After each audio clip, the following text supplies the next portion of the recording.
വീട്ടുമുറ്റം ഔഷധത്തോട്ടമാക്കി മാറ്റിയിരിക്കുകയാണ് താമരശ്ശേരി പള്ളിപ്പുറ സ്വദേശി അബ്ദുൽ നാസർ. അപൂർവയിനം ഔഷധ സസ്യങ്ങൾ ഉൾപ്പെടെയാണ് അബ്ദുൽ നാസർ നട്ടുവളർത്തുന്നത്. നാട്ടിൻപുറത്തെ കുറ്റിക്കാടുകളിൽ നിന്ന് പോലും ഔഷധങ്ങൾ കണ്ടെത്തുന്ന അബ്ദുൽ നാസറിനെ തേടിയെത്തുന്നവർ നിരാശരായി മടങ്ങേണ്ടി വരില്ല. താമരശ്ശേരി പള്ളിപ്പുറം തുവക്കുന്നമ്മേൽ അബ്ദുൽ നാസറിന്റെ വീട്ടുമുറ്റം നിറയെ ആയുർവേദ മരുന്ന് ചെടികളാണ്. കരുന്നുച്ചി മുതൽ പാൽമുരുക്ക് വരെ അബ്ദുൽ നാസർ സ്വന്തം കുഞ്ഞുങ്ങളെ പോലെയാണ് സംരക്ഷിക്കുന്നത്. കൃഷ്ണതുളസി, ഇലകള്ളി, ആടലോടകം, രണ്ടിനം ശംഖുപുഷ്പം, നാഗവെറ്റില, എരിക്ക് തുടങ്ങിയവ അദ്ദേഹത്തിന്റെ വീട്ടുമുറ്റത്തെ പ്രധാന ആയുർവേദ ചെടികളാണ്.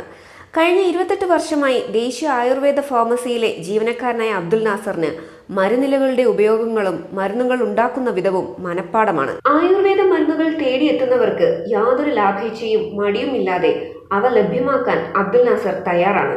ആവശ്യക്കാർക്ക് മരുന്നിലകളും മറ്റും കൈമാറുമ്പോൾ അവർക്കുണ്ടാകുന്ന ആശ്വാസവും പ്രതീക്ഷയുമാണ് തന്റെ സന്തോഷമെന്ന് അബ്ദുൽ നാസർ പറയുന്നു.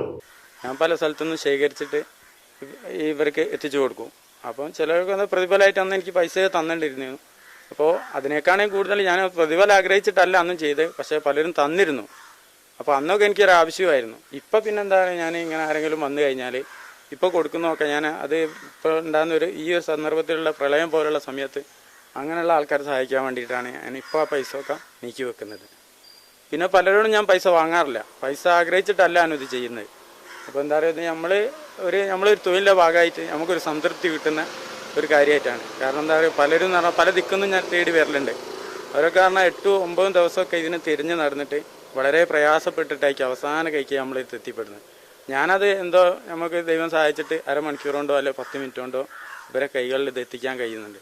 അതിന് തന്നെ ഒരു സന്തോഷം ഉണ്ടല്ലോ, ഇത് വാങ്ങിയിട്ടില്ലേ, ആ കിട്ടുന്നൊരു സന്തോഷമാണ് എൻ്റെ ഏറ്റവും വലിയ സന്തോഷമായിട്ട് ഞാൻ കാണുന്നത്.